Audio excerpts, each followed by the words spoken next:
Faith giving wasn't about what you have, but about what God can do through you.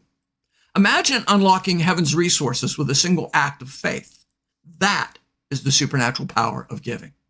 2 Corinthians 9:6 says, whoever sows generously will also reap generously. Generosity in the kingdom of God isn't about sharing what's in your bank account or what you have in your hand. It's about stepping into God's supernatural supply. It's about faith. Think about Jesus. He wasn't limited by what he had. He multiplied a boy's lunch to feed 5,000. He turned water into wine at a wedding when they ran out. He restored dignity to a broken prostitute and gave freedom to people oppressed by demons. He even brought 3 people back to life. In each of these moments, Jesus gave not just what he had as a man, but he reached out in faith. He took a hold of what the Father had, and that's what he gave. And he taught us to do the same. Generosity, then, is a heart attitude that says, I'm willing to give beyond what I can see because my supply isn't me, it's God. What generosity does in and through us. First, generosity unlocks God's supernatural flow. When we give out of faith, not out of comfort, we make space for God to show up. We step into the miracle zone. Our little becomes his abundance. Needs get met that we could never cover on our own. Second, generosity transforms our hearts.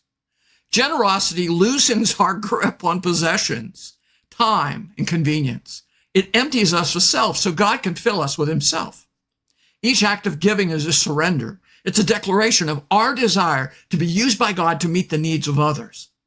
And third, generosity reshapes our identity.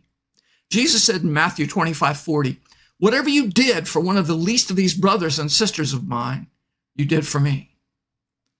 Would you stop to help Jesus if you saw him in need? He said, that's what you do every time you help someone. Why does God care about how we give? God doesn't want to take anything from you. He owns everything. He doesn't need what you have. He wants you to be someone who can own wealth without wealth owning you. Someone he can trust with influence, with power, with resources and opportunities, because you'll use them for him. You'll use them for the kingdom. That's why Jesus said in Luke 6:38, give and it will be given to you. A good measure, pressed down, shaken together, and running over will be poured into your lap. For with the measure you use, it will be measured to you. God's watching not just what you give, but how you give. He's looking at your heart, because giving is one of the clearest reflections of both your faith and your heart to serve others and to obey God.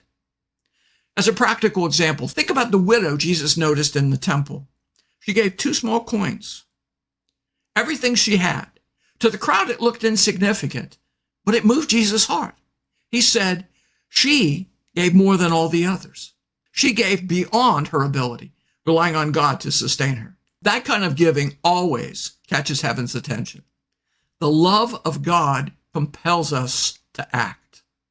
Let love guide your giving. Activation. Today, ask God this simple question. Lord, who do you want me to bless today? Look for one person today who needs what you have, whether it's $5, 15 minutes of your time, a listening ear, a little understanding, or a faith-filled prayer. And then pray this prayer.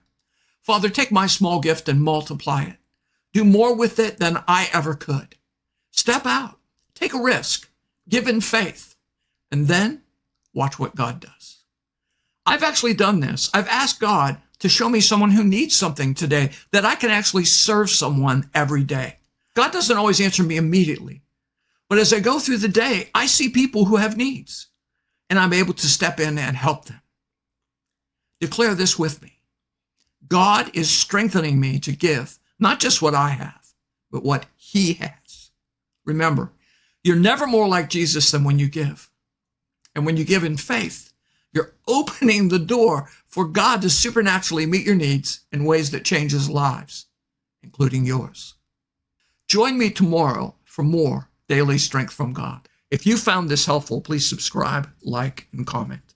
Thank you for watching. And thank you for letting God transform you into a new person by changing the way you think. Romans 12:2.